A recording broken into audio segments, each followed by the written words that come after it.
Hola, ¿qué tal? Mi nombre es Gladys Morales Reyes. Formo parte del equipo número 1 en la materia de carreteras, impartida por el ingeniero Milton Cuesta Martínez en el Instituto Tecnológico de Tehuacán. El tema que nos voy a abordar y explicar es sobre las señales restrictivas. En mi caso les voy a explicar algunos de estos y sus usos. Sean bienvenidos. La primera señal que tenemos es el alto. Bueno, el uso de esta señal se determina a partir del tránsito local. En general, esta señal se utiliza en dos casos. Bueno, la primera es en los accesos de las intersecciones a nivel de restringir el paso de los vehículos. En la segunda es antes de un cruce de una carretera o vialidad urbana, con una vía férrea o paso peatonal o ciclovía. Esta señal se coloca en lo que son las carreteras o vialidades urbanas de menor volumen de tránsito, en el lugar preciso en donde se deben detenerse los vehículos, y para poder complementarlo se utiliza la marca raya de alto. Bueno, la siguiente señal que tenemos es ceder el paso. Este indica que el conductor tiene que detenerse o aminorar la velocidad de su vehículo, ya sea cuando sea necesario ceder el paso al tránsito al que se incorpora o cruza. El uso de esta señal se debe terminar siempre mediante un estudio de las condiciones locales de tránsito. La señal ceda el paso no se considera como un sustituto de la señal de alto. Inspección. Bueno, esta señal se utiliza para indicar a los conductores que deben detenerse obligatoriamente en determinado lugar, ya sea para revisión por parte de las autoridades correspondientes. En este caso, la señal debe llevar un tablero adicional con la leyenda respectiva, tal como lo que son las aduanas, báscula, fiscal, forestal, policía, entre otros. Tiene que llevar el tablero adicional indicando qué autoridad está realizando esa inspección. Continuando, tenemos lo que es la velocidad. Bueno, este se utiliza principalmente para indicar el límite máximo de la velocidad permitida en el tramo de una carretera o vialidad urbana. Puede establecerse también mediante un carril de circulación, esta misma que se expresa en múltiplos de 10, como lo podemos ver en la imagen, con la abreviatura kilómetros hora. La velocidad máxima en cada tramo o carretera de vialidad urbana se establece en una función de ingeniería de tránsito o la que se determine por reglamentación, la cual puede establecerse para determinado tipo de vehículos mediante un tablero adicional en el que así se indique. En general, esta señal se coloca en tres casos. La primera, que es al inicio de un tramo donde se establece la velocidad. La segunda es en zonas de afluencia peatonal, como son escuelas, iglesias, mercados, hospitales, entre otros. Y la tercera es al principio de curvas o zonas de curvas, en general en todos aquellos sitios en los cuales se requiere que operen con velocidad distinta a la establecida en la carretera o vialidad urbana, como son angostamientos de la sección transversal, paso por vados, entradas, salidas, desviaciones, plazas de cobro, etc. En este caso, en los enlaces de salida en los que se tiene que disminuir la velocidad, la señal debe llevar un tablero adicional con la leyenda salida y se coloca al inicio del enlace.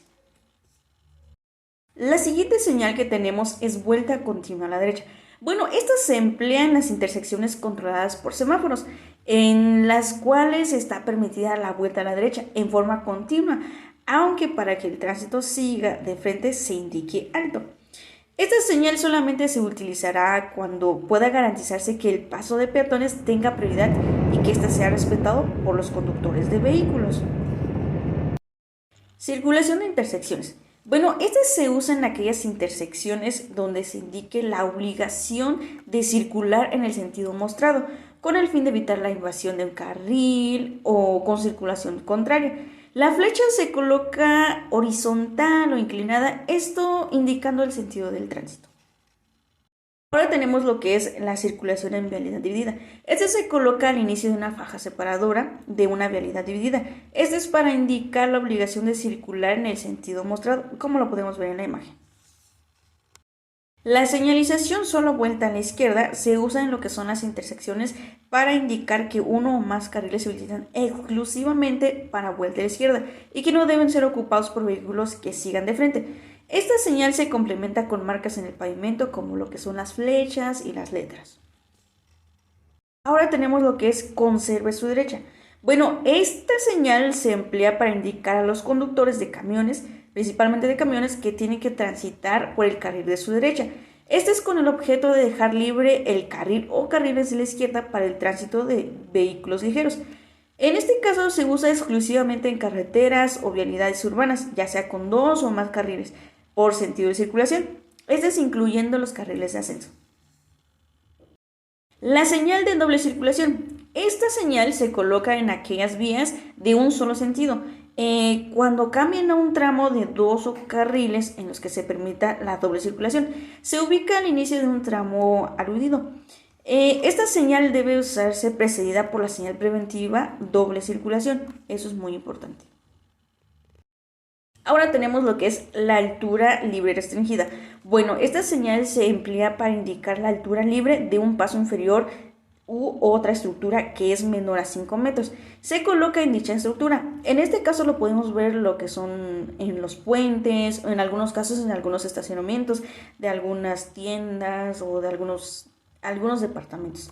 Bueno, la dimensión se indica en metros con aproximación al decímetro inferior. Esta señal se complementa con la señal preventiva altura libre.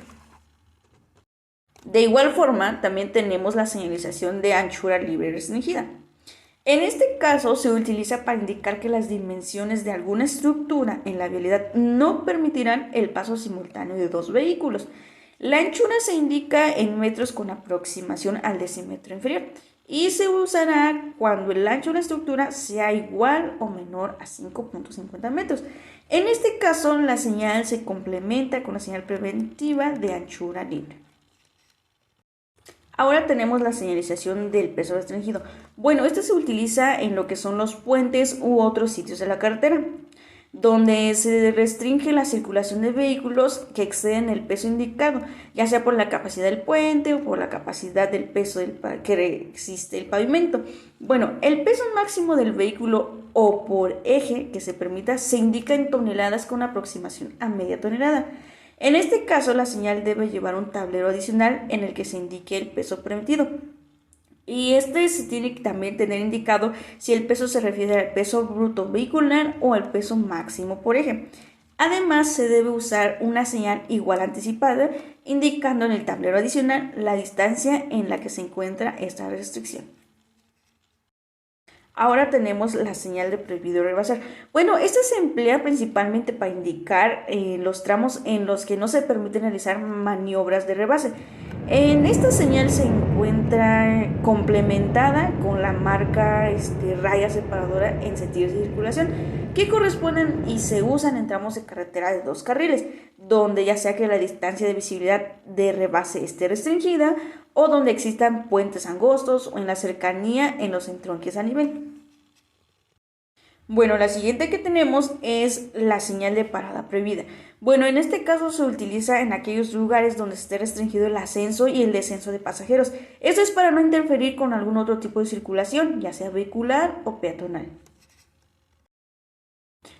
Ahora, en el caso de la señal de no parar, se coloca en aquellos lugares donde no se permite el estacionamiento ni la detención momentánea de los vehículos sobre la superficie de rodadura.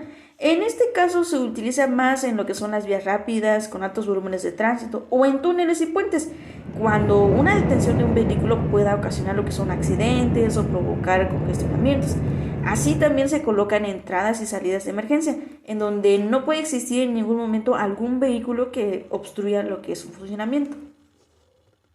Ahora tenemos lo que es el estacionamiento permitido. Bueno, en este caso esta señal se emplea en aquellos sitios donde sea necesario obtener una mayor utilización del espacio para estacionamiento disponible. En este caso la señal debe llevar un tablero adicional indicando la limitación del horario y los días de acuerdo con las necesidades locales. Bueno, y como última señal que les voy a explicar yo es el de prohibido estacionarse. Bueno, esta señal se utiliza en lo que son aquellos lugares donde no se permite el estacionamiento y aplica para el tramo carretero o vialidad urbana donde se ubique la señal.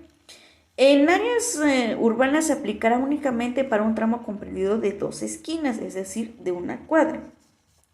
En este caso, igual tiene que tener un tablero adicional donde se pueden indicar las características de la restricción, como son los horarios, los lugares, las fechas, las sanciones, o los motivos y las excepciones, tales como lo que sea más de una hora, de 8 a 21 horas, principia, termina, días hábiles, cochera en servicio, hidrante, excepto ambulancias, excepto domingos, entre otras especificaciones que se pueden anotar en el tablero adicional. Bueno, y con esto finaliza mi contribución a esta explicación por parte del equipo número 1. Espero les haya gustado y que pasen excelente día, tarde o noche.